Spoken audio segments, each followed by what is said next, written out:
दोपहर की चिलचिलाती धूप थी। रामगढ़ बस अड्डे पर सन्नाटा था। ताऊ हरिया अपनी लाठी के सहारे बैठे ऊँघ रहे थे। तभी एक पुरानी बस धूल उड़ाती हुई आती है। रामपुर रामपुर, ए भाई रामपुर वालों उतरो। बिल्लू बस से उतरता है। उसने मस्त पीली शर्ट और लाल पैंट पहनी थी। उसके हाथ में एक बड़ा सा चमकीला स्टील का डब्बा था। ताऊ ताऊ, जागो जागो, देखो कौन आया है। बिल्लू, और उसके हाथ में देखो क्या है। अरे ये तो राम किशन का लड़का है, पर उसके हाथ में ये चमकता हुआ संदूक क्या है, इतना बड़ा? जरूर शहर से नोट छापने की मशीन लाया है। अरे नहीं चाचा, ये पक्का किसी जानवर का पिंजरा है। देखना, अभी पिंजरा खुलेगा और जानवर निकलेगा। राम राम ताऊ, राम राम गपोड़ी भाई। और भाई, शहर से क्या लाए हो? सुना है तुमने होटल की पढ़ाई की है, तो क्या आप गांव में झाड़ू पोछा लगाएंगे या फिर लड्डू हलवाई के यहाँ बर्तन धोएगा है? अरे नहीं गपोड़ी भाई, होटल मैनेजमेंट किया है, शेफ बना हूँ शेफ। और ये डिब्बा, ये मेरी जीत का इनाम है। कॉलेज के कुकिंग कंपटीशन में फर्स्ट आया था, तब मिला ये स्टीमर। स्टीमर? अब ये क्या बला है? कहीं ये वो तो नहीं जिसमें बम बनाते हैं? आजकल टीवी पर बहुत दिखा रहे हैं। अरे ताऊ, बम नहीं, इससे खाना बनता है, एक नई डिश, मोमोज। देखना, जब बनाऊंगा ना तो पूरा गांव उंगलियां चाटता रह जाएगा। बिल्लू डब्बा उठाता है और घर की तरफ चल देता है। ताऊ और गपोड़ी एक दूसरे को देखते हैं और हंसने लगते हैं। मोमोज? ये कैसा नाम है? गपोड़ी, नजर रखना इस पर, ये लड़का गांव में उत्पात ना मचा दे। रात हो जाती है। पूरा गांव सो चुका था, लेकिन बिल्लू के सिर पे धंधा शुरू करने का भूत सवार था। क्यों ना आज रात में ही कुछ मोमो बना लूं और सुबह गांव वालों को चखाऊं। हाँ, ये सही रहेगा, तभी तो गांव वालों को इसके स्वाद का पता चलेगा। बिल्लू रसोई में जल्दी जल्दी मोमो बनाने की तैयारी करता है और उस डब्बे को चूल्हे पे चढ़ा देता है। अब थोड़ी देर में बन जाएगी, तब तक बिस्तर पे थोड़ा आराम कर लेता हूँ। ताऊ हरिया, जो अपनी भैंस को देखने उठे थे, उन्होंने देखा कि बिल्लू के घर से अजीब सी फिस फिस की आवाज आ रही थी और खिड़की से सफेद धुआं निकल रहा था। ये मंजर देखकर वो ठिठक गए। धुएं के बीच उन्हें एक लोहे का बड़ा सा चमकीला डिब्बा दिखाई दिया। अरे बाप रे, ये तो वही डब्बा है जो बिल्लू के हाथ में सुबह देखा था। पक्का ये गांव का नाश करने आया है। पक्का बारूद का काम चालू है उस डब्बे के अंदर। अरे ये आज तो फटेगा।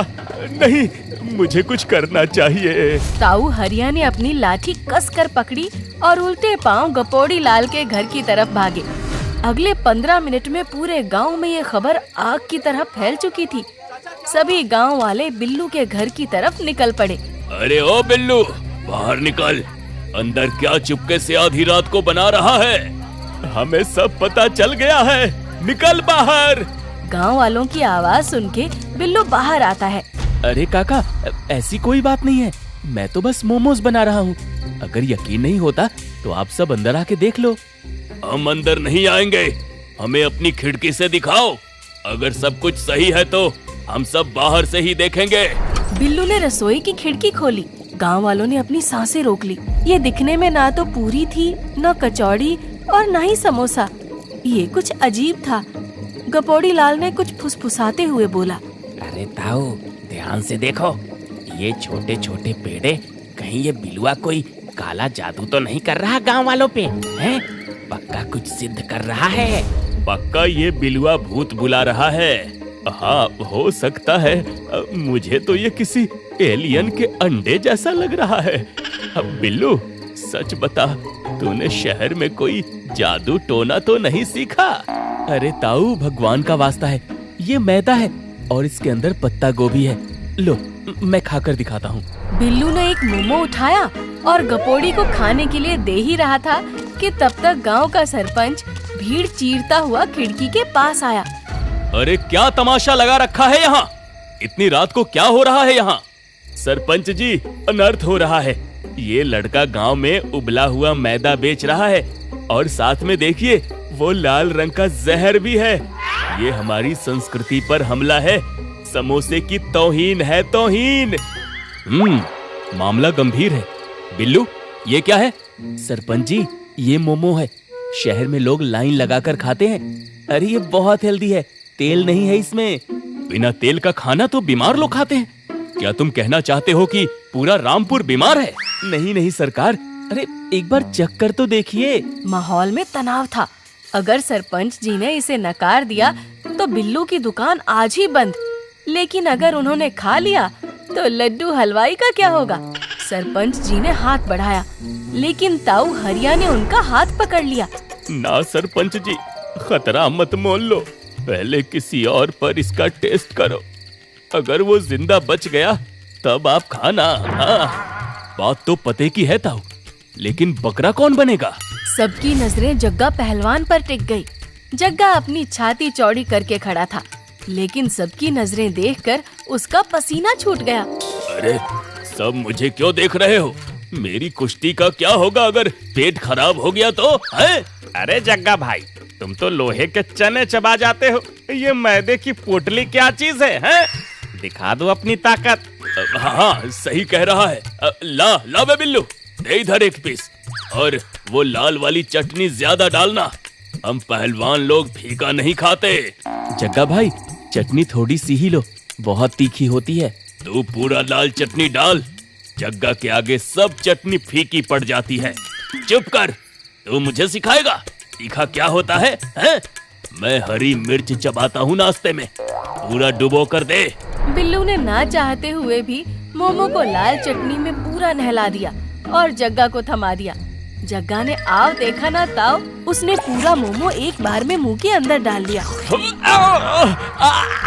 आग! मम्मा, आग लग गई। पानी, कुएं में कूदो रे कोई। जग्गा पागलों की तरह जीभ बाहर निकालकर इधर-उधर भागने लगा। वो पास रखे पानी के मटके की तरफ लपका और पूरा मटका अपने सिर पर उड़ेल लिया। लेकिन मिर्च का असर कम नहीं हो रहा था। पहलवान जी, मैंने पहले भी कहा था, ये शेजवान चटनी है, तीखी बहुत होती है, थोड़ा कम। लेकिन आपने नहीं सुना। मोमो वाकई स्वादिष्ट थी बिल्लू, लेकिन माँ कसम, बस अगली बार कम चटनी लूंगा। जग्गा की बात सुन सभी गांव वाले हंसने लगे और सरपंच ने बिल्लू को धंधा शुरू करने की इजाजत दे दी। शाम का वक्त था। घर के आंगन में बिल्लू ने स्टीमर को टेबल पर सजा रखा था। सुनीता देवी उसे हैरानी से देख रही थी। बेटा, मैंने लाखों रुपए पढ़ाई में लगा दिए। मैं सोच रही थी कि तू बड़ा आदमी बनेगा, लेकिन तू तो गांव में दुकान खोलने की बात कर रहा है। वो भी क्या नाम बोला तूने? मेमना? मेमना नहीं माँ, मोमो। ये तिब्बत की डिश है। शहर में लोग पागल हैं इसके पीछे। और माँ, मैंने पूरा गांव घूम लिया, यहाँ एक भी मोमो की दुकान नहीं है। सिर्फ वही पुराने लड्डू हलवाई के समोसे और जलेबी, वो भी डालडा वाले। लोग बोर हो गए हैं।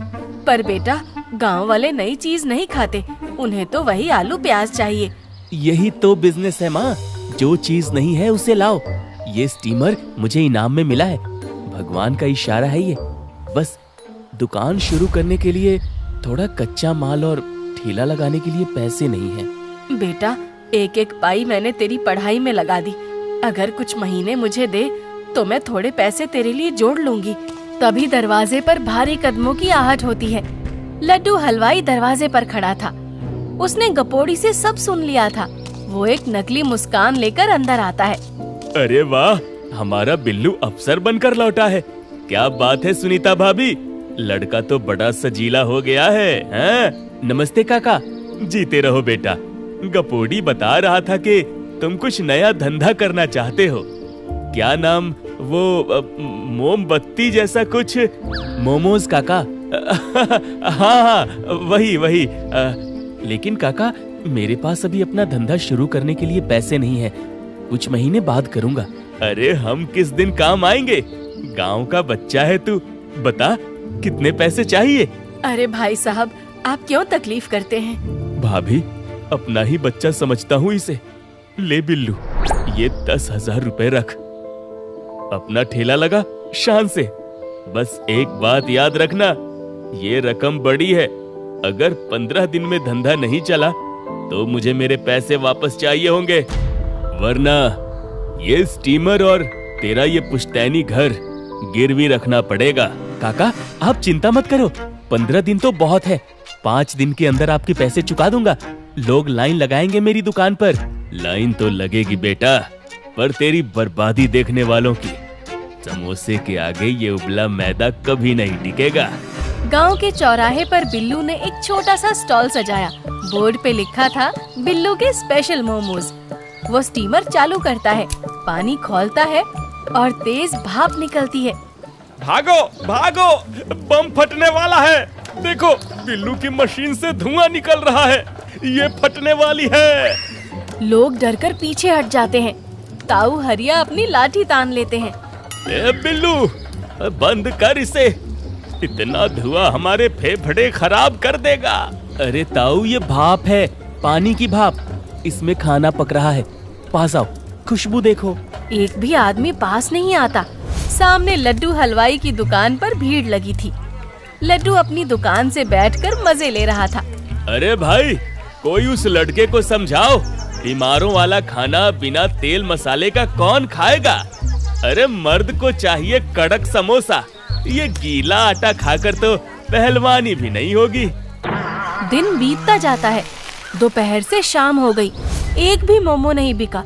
स्टीमर का पानी सूखने लगता है और बिल्लू का गला भी। अगर आज बोनी नहीं हुई तो माँ का भरोसा टूट जाएगा। 3 दिन बीत गए। बिल्लू की दुकान पर मक्खियाँ भिनभिना रही थी। लड्डू हलवाई अपने गुंडों के साथ बिल्लू के ठेले पर आता है। क्यों बेटा चमनलाल, 3 दिन हो गए, एक चवन्नी की कमाई हुई? अरे मैंने कहा था ना, ये शहर की चोंचलेबाजी यहाँ नहीं चलेगी। काका, अभी तो शुरुआत है, लोग स्वाद समझेंगे तो। स्वाद? भूख रहे हैं लोग तेरे इस ठेले की तरफ देखकर। सुन, मुझे मेरा पैसा कल सुबह तक चाहिए, ब्याज समेत 12,000 रुपए। क्या 12,000? अभी तो सिर्फ 3 दिन हुए हैं और आपने 15 दिन का वक्त दिया था। वक्त दिया था धंधा चलने पर।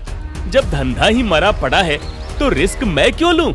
अगर कल पैसे नहीं मिले तो ये डिब्बा मेरा, इसे पिघलाकर मैं कड़ाही बनवाऊंगा। लड्डू हंसता हुआ वहाँ से चला जाता है। बिल्लू की आंखों में आंसू आ जाते हैं।